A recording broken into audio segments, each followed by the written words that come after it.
It's an emotional values है, it's an emotional security देते हैं हमारे को लाइफ में, पार्ट ऑफ द लाइफ हो गया gold. Fear of losing out तो नहीं रहेगा, बिकॉज किसी का तो गोल्ड है ही ऑलरेडी ना। गोल्ड प्राइस कैसे बढ़ गया? गोल्ड को दो पार्ट में मैं डिवाइड करता हूँ। So we should understand that what is investment, what is usage and consumption. Good morning, सुप्रभात आप सभी को। आज का हमारा जो सेशन है वो दिवाली पे हम एक स्पेशल सेशन लेके आए हैं, जो कि है जैसे हमने सुना है दिवाली पे धनतेरस के टाइम पे हम लोग सोने चांदी में इन्वेस्ट करते हैं। तो ये सेशन आपको एक क्लैरिटी देगा उसके अंदर में कि हमें सोने में इन्वेस्टमेंट करना चाहिए या चांदी में इन्वेस्टमेंट करना चाहिए। तो इसके लिए आज जुड़ेंगे हमारे साथ में mister Sharan Patil sir. He is the MD of Inspire India Wealth private limited company. ये कंपनी स्टार्ट हुई थी 2008 में। So I would like to invite mister Sharan C Patil who is the leading wealth mentor in our south India. उनके बारे में कुछ मैं ये बताना चाहूँगी कि उन्होंने बहुत सारे लोगों को, बहुत सारी फैमिलीज़ को हेल्प किया है उनके फाइनेंशियल गोल्स को पूरा करने के लिए, कि किस तरीके से कहाँ पे वो कैसे इन्वेस्ट करें चीज़ों में, कहाँ म्यूचुअल फंड्स में, कहाँ SIPs में। तो हमारे दिवाली के मौके पे जैसे हम बात करते हैं सोना चांदी की, और अभी हाल ही में आपने देखा है कि अभी सोना हमारा किस तरीके से बढ़ा है, चांदी में भी बहुत बढ़ावत आई है। तो उनके हम व्यूज़ को आज जानना चाहेंगे। So I would like to invite mister Sharan C Patil. Welcome sir. Yes sir. So आज मुझे अपॉर्चुनिटी मिली इतने वंडरफुल सेशन में बैठने के लिए, आपसे पूछने के लिए कि अभी जैसे आपको पता है हमारा दिवाली सीज़न चल रहा है। दिवाली सीज़न में सबसे पहले हमारा जो फेस्टिवल आता है वो स्टार्ट होता है धनतेरस से। धनतेरस पे सब यही बोलते हैं आप चांदी खरीदो, सोना खरीदो। तो इसी मौके पे आज मैं पूछना चाहूँगी, क्योंकि जब ये बात चलती है तो मुझे लगता है कि हाँ मैंने इन्वेस्टमेंट भी करी है। तो सबसे पहली जो इन्वेस्टमेंट मैंने करी है वो म्यूचुअल फंड्स में करी है, SIPs में। तो यहाँ पे एक क्वेश्चन हर बार मुझे लगता है कि कुछ चीज़ तो मिसिंग है, काइंड ऑफ फोमो फीलिंग, कि क्या मैंने गोल्ड में ना इन्वेस्ट करके कुछ गलती करी है। तो इस यहाँ पे मैं आपकी राय जानना चाहूँगी कि आप क्या सजेस्ट करोगे। Okay, first of all our investors and audience के लिए दीपावली का हार्दिक शुभकामना। See normally in India gold is investment से ज़्यादा हम लोग ये सोचते हैं इट्स एन इमोशनल वैल्यूज है। इन्वेस्टमेंट बोल के देखना नज़रिया बहुत कम होता है, लेकिन always we say that it's an emotional security देते हैं हमारे को लाइफ में, वो वाला एक बहुत important. And second one is in India jewelleries and today जो भी हमारा शादी होता है घर पे, and when ever you see that there is a special occasion like ऐसा दिवाली जैसा होगा, नहीं तो एनी फेस्टिवल का टाइम हम लोग गोल्ड खरीदते हैं।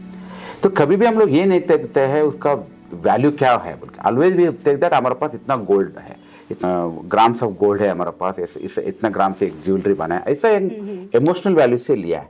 बट एक चीज इधर क्या है, but suddenly when the prices goes high, last 2-3 साल में अगर देख लिया तो गोल्ड का काफी डेवलपमेंट प्राइस बढ़ गया।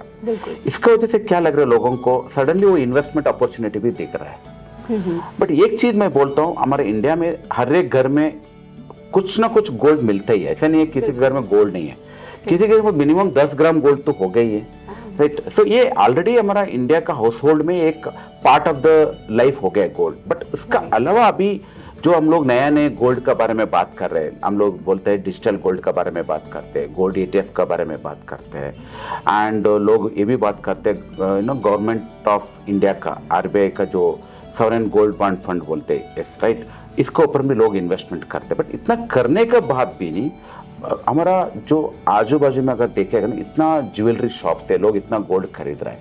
सो ऐसा देखा तो फियर ऑफ लूजिंग आउट तो नहीं रहेगा, बिकॉज किसी का तो गोल्ड है ही ऑलरेडी। बट डेफिनेटली लोगों को लगता है, लेकिन या नोबडी एंटिसिपेटेड इतना गोल्ड प्राइस कैसे बढ़ गया। So, ये टाइम में क्या करना, हमको ये टाइम में गोल्ड खरीदना क्या नहीं खरीदना, वो एक कंफ्यूजन तो जरूर है। सो उसको ऊपर में हम लोग को ज्यादा सोचना पड़ेगा। शायद हमारा आज का डिस्कशन वही है, ये टाइम पे क्या करना है। So that is what the whole thing about it. हाँ, मतलब अगर हम बात करें सोने की तो हमें कहीं ना कहीं डर भी लगता है कि अगर आज हम बात कर लें कि ठीक है चलो अगर हमने गोल्ड में इन्वेस्ट कर दिया तो हो सकता है फ्यूचर में ना ऊपर जाए, क्योंकि हम मार्केट की अगर बात करें तो वो कभी ऊपर जाता है कभी नीचे जाता है, ग्राफ बिल्कुल इस तरीके से जाता है। तो ये भी एक डर रहता है ना कि अगर हमने गोल्ड में इन्वेस्ट करा और मान लो वो नीचे चला गया तो वो भी लॉस हो जाएगा। म्यूचुअल फंड में कम से कम हमें ये लगता है ठीक है SIP में बढ़ रहा है, मतलब इतने उससे नीचे नहीं जाता जितनी तेज़ी से हमारा सोने में गिरावट होती है, बढ़ा जितनी तेज़ी से है गिरता भी उतनी तेज़ी से है। तो आप क्या सजेस्ट करोगे, जैसे अभी आपने बोला बहुत सारी ज्वेलरी शॉप है, सबसे पहले हमारे माइंड में ये रहता है कि ज्वेलरी खरीद लो वो हमारी एक एसेट बन जाएगी। है ना। तो इसी तरीके से आपको क्या लगता है, अगर हमने फंड में डाला तो फंड भी एसेट है हमारी, क्योंकि हमें जैसे ज्वेलरी हमें चाहिए, हमें शादी में जाना है, किसी फंक्शन में जाना है तो ज्वेलरी पहननी है। अब फंड को हम किस तरीके से वहाँ पे यूज़ करेंगे, तो वो मैं आपकी राय जानना चाहूँगी। See first of all gold को दो पार्ट में मैं डिवाइड करता हूँ, gold as an investment, gold as an consumption. अगर दो पार्ट का कंजम्पशन का मतलब हम लोग पहनते हैं, हम लोग कहाँ भी इंडिया का every women wants to wear some nice jewelleries, कभी फंक्शन में जाता हो एंड हर एक को वो एक रहता है, ड्रीम रहता है उसको ऐसे ऐसे ज्वेलरी खरीदना है, उसको स्पेशल ओकेजन, घर का में शादी होता है तो अलग ज्वेलरीज होता है, बाहर का फंक्शन अलग अलग पर्पज का। हमारे इंडिया में वो अलग है because we have seen always women is very passionated about the gold.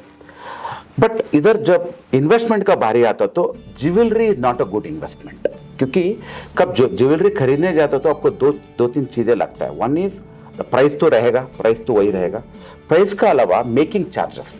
Making charges क्या होता है, नॉर्मली प्राइस का ऊपर में मेकिंग चार्जेस लगता है।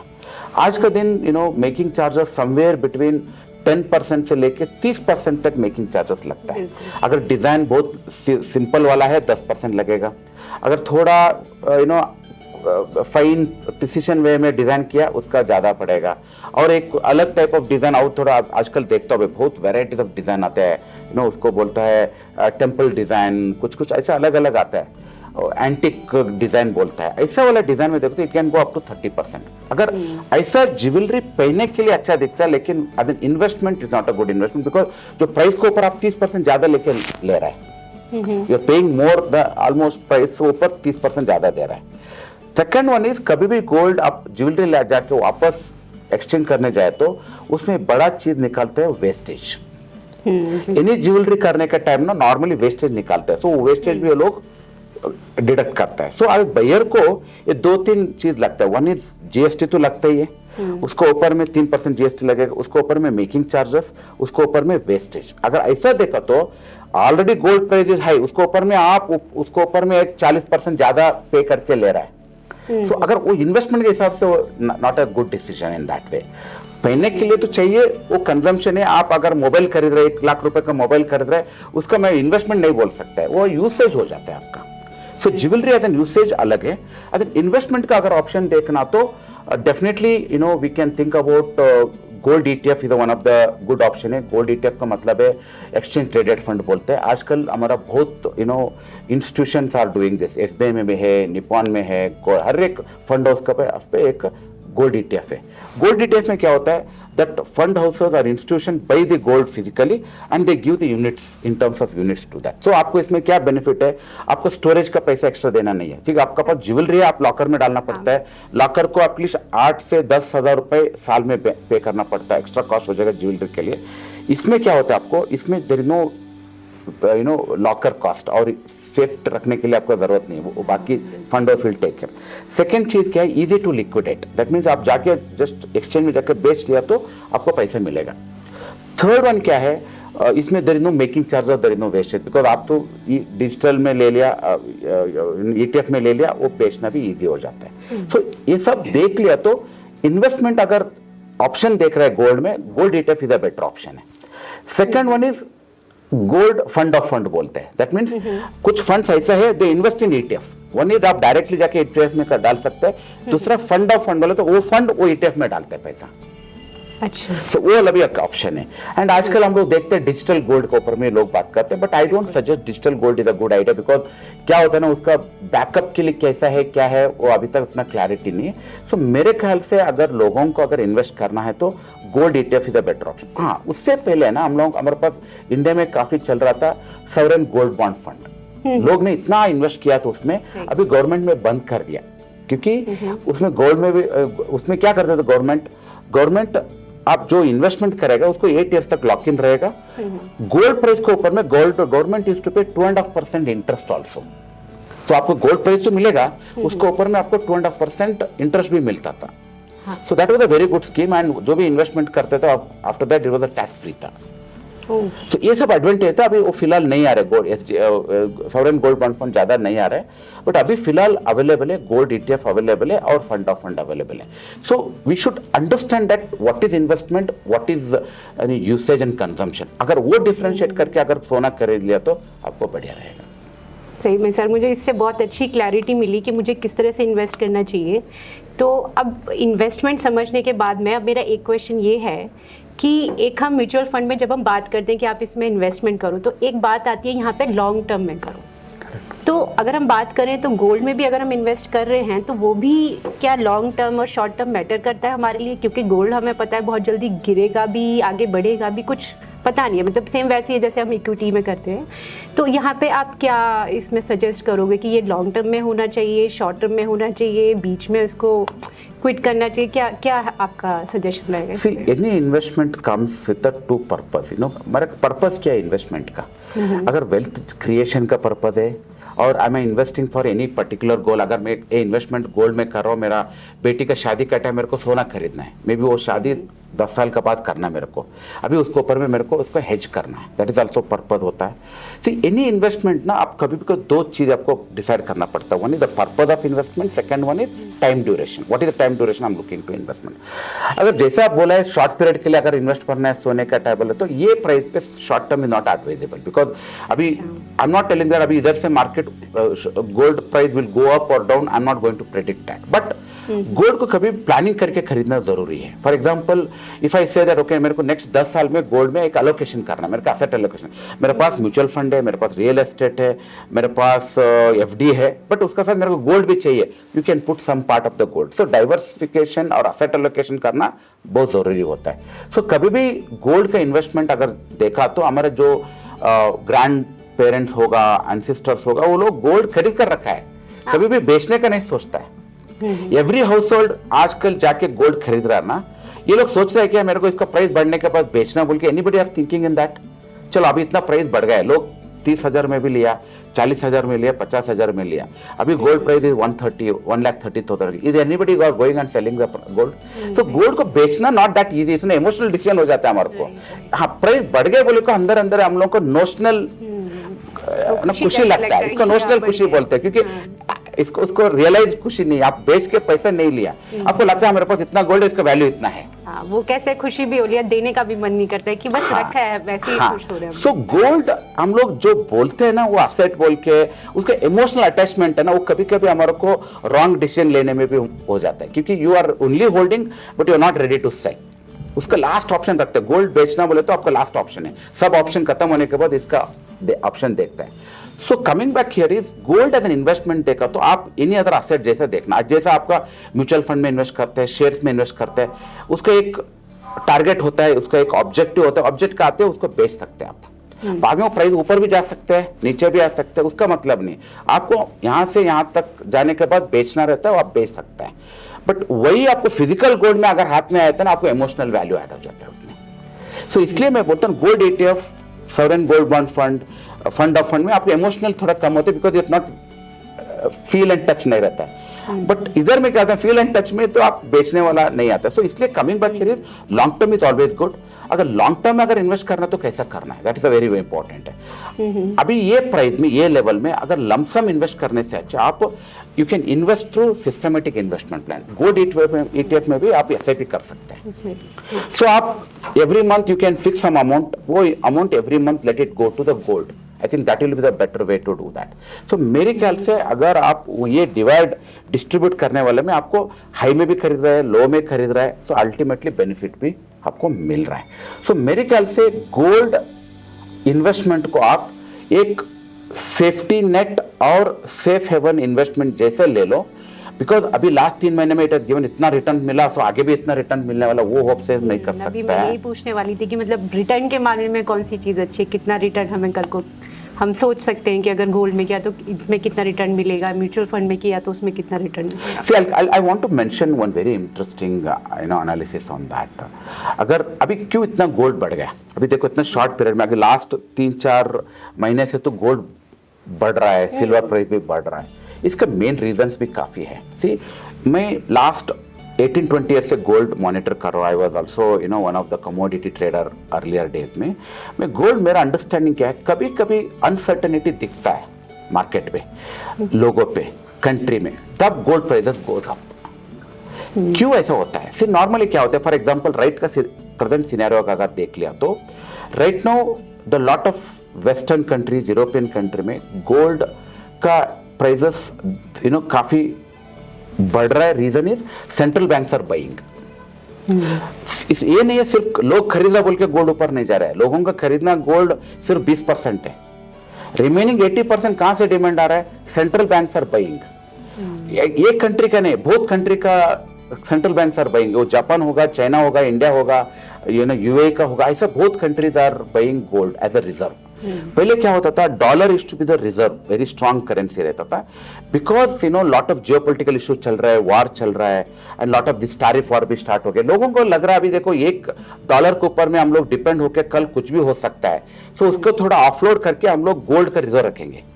So gold is also converted as a currency in that way.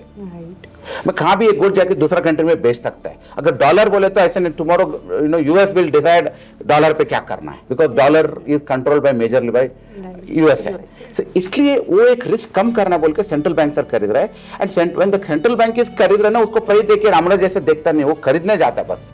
उसका एक टारगेट होता है, वो टारगेट हिसाब से वो एक्यूमुलेट करके रखेगा. सो one is that.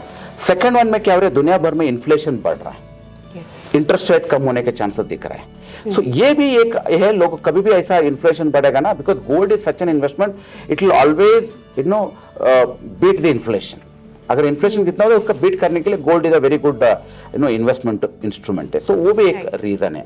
So third one is I mention that कभी वार हो जाता है, ऐसा कुछ हो जाता है, वो टाइम में भी ये सिचुएशन आ जाता है. So one is central banks are buying, second one is inflation and interest rate की वजह से, third one is uncertainty and geopolitical issues. अभी कितना वार चल रहा है, यूक्रेन रशिया का तो अभी चल रहा है, इंडिया पाकिस्तान को हो गया, हमास का एंड इसराइल का हो गया. सो ये सब somewhere if you see that another one is economical war चल रहा है, tariff war, ये सब uncertainty बहुत दिख रहा है ना वो टाइम में. because of that gold is started moving upward.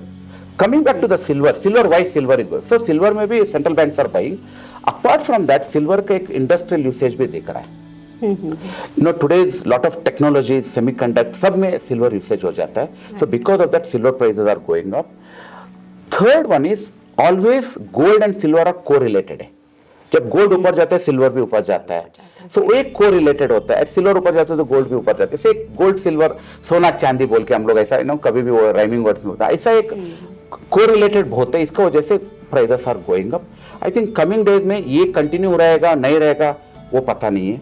And ऐसे नहीं अभी सेंट्रल बैंक खरीद रहा है, कल वो नहीं बेचता है क्या? वो भी बेच सकता है. When central banks are started selling, gold prices may come down, may correct. So लोगों का क्या है ना, मेमोरी ऐसा है लोगों का, कभी भी गोल्ड प्राइस नहीं गिरता है. That is a concept people are talking. वो मिथ है. ऐसा नहीं, हिस्टोरिकल अगर देखा तो काफी टाइम गोल्ड प्राइस गिरा है. 20%, 30%, 40% तक गिरा है. एंड सेकेंड चीज क्या होता है, गोल्ड में टाइम करेक्शन भी होता है. दैट मीन्स 2-3-4 साल तक गोल्ड प्राइस मूव भी नहीं होता है, फ्लैट रहता है उसका, -2% और +2% में रहता है. उसको बोलते हैं हम लोग टाइम करेक्शन होता है, time correction. So time correction के साथ भी हो सकता है. So I am not telling that gold में इन्वेस्ट नहीं करना है. गोल्ड में आप जरूर इन्वेस्टमेंट कर सकते हैं, लेकिन कितना इन्वेस्ट करना है, that is what is more about it. मेरे ख्याल से आपका रिस्क कैपिटाइट्स के हिसाब से गोल्ड में इन्वेस्ट करना जरूरी है. अगर मेरा एक अंडरस्टैंडिंग एंड एक्सपीरियंस के हिसाब से बोले तो 5-10% investment in is gold is looks decent. उतना रहना अच्छा है. Then only it give the decent diversification and asset allocation in your portfolio. ठीक है सर. मतलब इससे मुझे बहुत ज़्यादा अंडरस्टैंडिंग आई है अभी. मतलब जो कन्फ्यूजन था वो थोड़ा क्लियर हो गया. कहते हैं ना, I can maybe can take the decision कि अभी मुझे किस में इन्वेस्टमेंट करना है. तो अभी जैसे अभी हमारी डिस्कशन चल रही थी उसमें अभी हमें बात हुई अभी डिफरेंट कंट्रीज़ की. तो इस कंट्रीज़ में अगर मैं आऊँ तो एक हमारे रोल मॉडल हैं इन्वेस्टमेंट में, वॉरेन बफेट. आपने सुना होगा नाम उनका. तो उनके भी व्यूज़ मैं जानना चाहूँगी अगर वो करें, क्योंकि वो मोस्टली जो भी हमारा वो करते हैं वो कहते हैं कि भाई मैं फार्मलैंड में इन्वेस्ट करूँगा, इसमें इन्वेस्ट करूँगा. तो उनका पॉइंट ऑफ व्यू क्या है गोल्ड और सिल्वर को लेके? थोड़ा सा आप इस पे. या बिकॉज वॉरेन बफेट दुनिया भर सब लोगों का एक रोल मॉडल है. बिकॉज इनका इन्वेस्टमेंट गुरु भी बोलते हैं हम लोग. And today he created lot of wealth also. अगर if you ask me that उसका एज ऑफ 56 में उसका वेल्थ था 1.6 billion. Now he is somewhere in 89 late 80s और 90s में है. उसका वेल्थ हो गया 200 बिलियन. अगर ये जर्नी है दैट मीन्स उसका जो भी थॉट प्रोसेस है सही भी होगा, because he has really created that much of wealth. अगर वॉरेन बफेट का देखा तो ही always believe that gold, he not believe gold an asset at all. वो एसेट ही नहीं मानता है. क्यों ऐसा है? बिकॉज वो बोलता है एनी एसेट, वो asset should generate the cash flow. For example, आप एक प्रॉपर्टी खरीदते हैं, कमर्शियल प्रॉपर्टी खरीदता है, खरीदने के बाद उसका रेंटल इनकम आता है, वो एसेट है, क्योंकि वो इन्वेस्ट किया, उसका अप्रिसिएशन भी हो रहा है, उसके साथ आपको रेंटल भी मिल रहा है। Second one is if you are putting FD in the bank, आप एफडी डाल रहे हैं, उसका आपको इंटरेस्ट मिल रहा है, रेगुलर इंटरेस्ट मिल रहा है। जैसे हम लोग स्टॉक मार्केट म्यूचुअल फंड में डालते हैं, this companies will give the dividend, dividend देते हैं, प्रॉफिट बना के आपको डिविडेंड देता है। But gold is the only asset class, it will not give you dividend, it will not give you regular income. उसको सिर्फ ये मिलता है, उसका होल्ड करने से जब वैल्यू बढ़ेगा उसका वैल्यू बढ़ेगा, बस उतना, उसका अलावा कुछ नहीं गोल्ड का। आप घर पे रखेगा, आपके पास 10 ग्राम गोल्ड, कभी भी 10 ग्राम ही रहता है, उसका वैल्यू बढ़ेगा लेकिन यूनिट उतना ही रहेगा। बट स्टॉक्स का ऐसा नहीं है, जब भी प्रॉफिट बना तो बोनस शेयर्स मिलता है, आपको डिविडेंड मिलता है, ये सब ना इक्विटी मार्केट का है। जैसा रियल एस्टेट का भी रेंटल भी बढ़ेगा, उसका साथ में प्राइस भी बढ़ेगा। एफडी का भी इंटरेस्ट रेट बढ़ेगा, नहीं तो बट कुछ तो इनकम आता है। लेकिन गोल्ड ऐसा है, उसका मॉनिटराइज करना और कैश फ्लो जनरेट करना नहीं होता है। तो गोल्ड को एसेट से ज्यादा ही believe that it's storage value. आपके पास इतना गोल्ड है बोले तो एक वैल्यू है बस। लिक्विडेट पॉइंट ऑफ व्यू में भी आप ले सकते हैं, बिकॉज गोल्ड सेल करना इजी है, लेकिन उसका वैल्यू अगर देखा तो उतना ज्यादा नहीं है। And adding to this point, अगर देखा तो अभी फॉर एग्जांपल लोगों को लगता है, अभी देखो मेरे को लास्ट 3 साल का अगर गोल्ड का रिटर्न देखा तो मेरे को म्यूचुअल फंड में क्यों इन्वेस्ट करना है, I do more investment in gold. लोगों का नॉर्मली एक टेंडेंसी क्या होता है, they always wants to invest based on the past performance. Last 2 साल के रिटर्न से आगे भी यही मिलेगा, वही गलती लोग करते हैं। माइंड सेट हो जाता है ना कि हाँ, हमें इतना मिलता हुआ आ रहा है, आगे जाके ऐसा नहीं हो कि भाई, आप बोला ना एक FOMO, fear of missing out, क्यों होता है? अरे यार इतना हुआ, इतना मिस हो गया, अभी और ज्यादा मिस, और ज्यादा मिस हो जाएगा मेरा। कभी भी वो गलती नहीं करना। You should stick on to your golden rule of asset allocation. आपको 5% 10% में जो करना है वही करना है, उसका अलावा क्या करना है आपको। फॉर एग्जाम्पल, अगर मैं एग्जाम्पल अगर बोल दिया तो लोगों को लगता है 3 साल का गोल्ड है, मेरे पास गोल्ड भी शुरू करो। मैं लोगों को पहले बोलता हूँ, आपको पहले आपके घर में कितना गोल्ड है वो पहले काउंट करो। आप नोविंगली अनोविंगली बहुत गोल्ड खरीद कर रखा है, आप टोटल नेटवर्क में गोल्ड एलोकेशन, वो गोल्ड कितने आप देख लो। अगर ऑलरेडी 10% है बोले तो you are already in a safe zone, you not worry about that.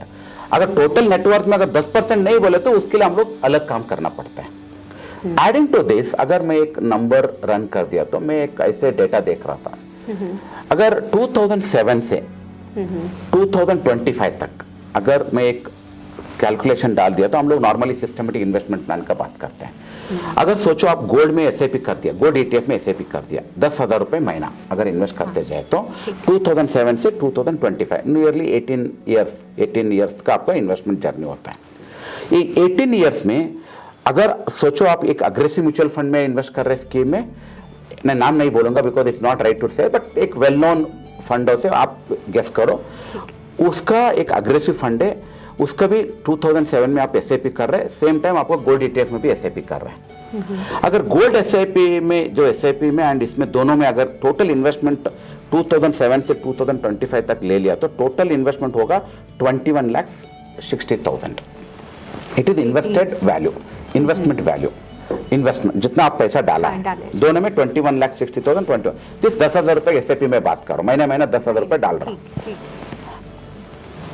After 18 years जो इन्वेस्टमेंट आप गोल्ड ETF में डाला ना, वो 21,60,000 का रिटर्न्स मिल गया, रिटर्न का साथ एंड कैपिटल का साथ उसका वैल्यू हो गया 82 लाख गोल्ड में।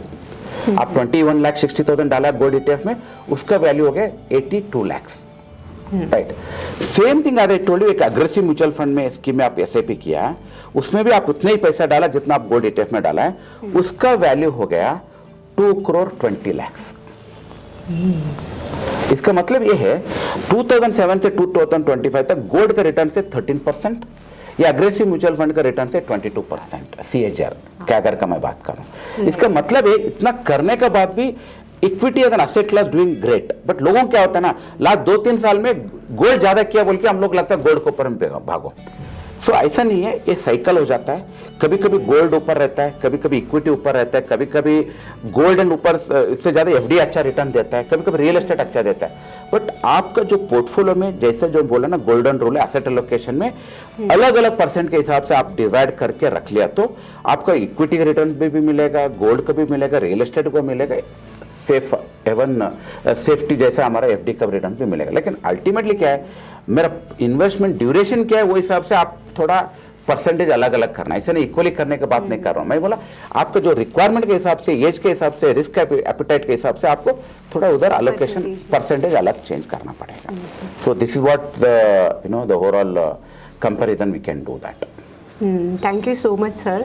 तो यहाँ पे जो मुझे समझ में आया वो ये है कि जिस तरीके से हम अदर इन्वेस्टमेंट में अपना वहाँ पे जो इन्वेस्ट कर रहे हैं, जितने परसेंटेज में हम जो भी चीज़ एलोकेट कर रहे हैं, गोल्ड और सिल्वर को भी देख के मैं बहुत हाइपर नहीं होना, उसमें भी थोड़ा सा हमें एक डिसिप्लिन वे में जाना है, कितना एलोकेट करना है। So it was really a wonderful session and most of the question what I was has in my mind at that time, अभी सभी मैंने पूछ लिए हैं और उसके बाद में बहुत क्लैरिटी भी मुझे मिली। एंड आई वुड से कि ये जो दिवाली सीज़न है, इसमें हमारा एक तरीके से इसको कई बार नया फाइनेंशियल ईयर बोला जाता है कि वो दिवाली से शुरू होता है। सही है। राइट। तो उसमें अगर हमें शुरू में दिवाली से पहले ये सब सजेशन मिल जाए तो I think it is helpful for everyone. I would suggest कि just go through this once again, कि हमारे लिए एक बहुत बड़ी लर्निंग आज हमें मिली कि हमें सोने चांदी में किस तरीके से इन्वेस्टमेंट करना है। तो मैं धन्यवाद कहना चाहूँगी शरण सर को, जिन्होंने हमें इतना वैल्यूएबल इंटरव्यू दिया जिससे हमें ये समझ आया। बाकी आपके जो भी क्वेश्चंस हो आप प्लीज़ हमें कमेंट बॉक्स में लिखिए। And thank you so much everyone. Thank you sir for giving your wonderful time to us. So happy Diwali everyone. नमस्कार। नमस्कार।